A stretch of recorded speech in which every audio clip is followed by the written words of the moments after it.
चलते रहने से शरीर और चलाते रहने से संबंध स्वस्थ रहते हैं। स्वभाव से भी कहानियाँ लिखी जाती हैं। हर कहानी को कलम की आवश्यकता नहीं होती। क्रोध की सर्वोत्तम चिकित्सा केवल मौन है।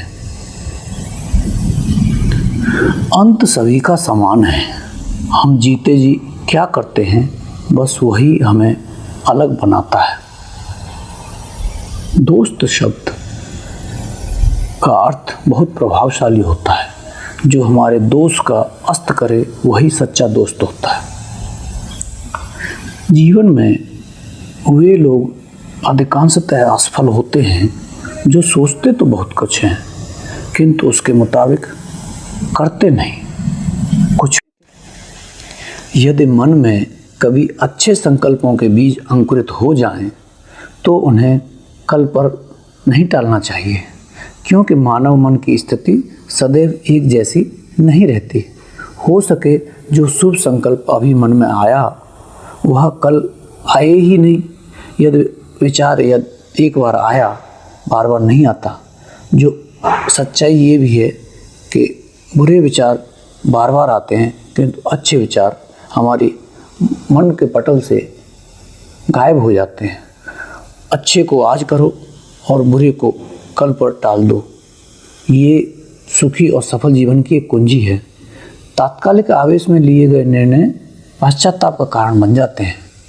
इसलिए किसी कार्य को करने से पूर्व विवेकपूर्वक निर्णय लेना बुद्धिमानी है, किंतु आवेश में निर्णय।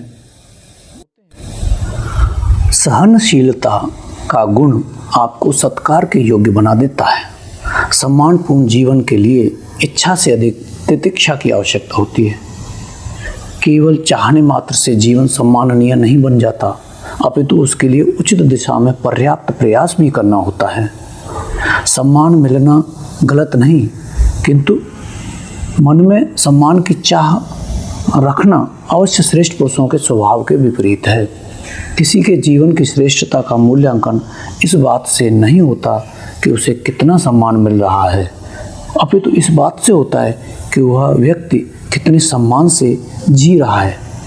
हमारे शास्त्रों का कथन है कि महान वो नहीं जिसके जीवन में सम्मान हो, अपितु वो है जिसके जीवन में सहनशीलता हो, क्योंकि सहनशीलता अथवा तितिक्षा ही तो साधु और श्रेष्ठ पुरुषों का आभूषण है। यही तो अच्छे गुणों में। कायर व्यक्ति जीवन में कभी भी आध्यात्मिक उन्नति नहीं कर सकता। अध्यात्म कायरों और अकर्मण्यों का मार्ग नहीं, किंतु कायरता और अकर्मण्यता का त्याग करने वालों का मार्ग है। अधिकांशतया लोगों की दृष्टि में अध्यात्म का अर्थ वह मार्ग है जहाँ से कायर लोग अपनी जिम्मेदारियों से बचना चाहते हैं।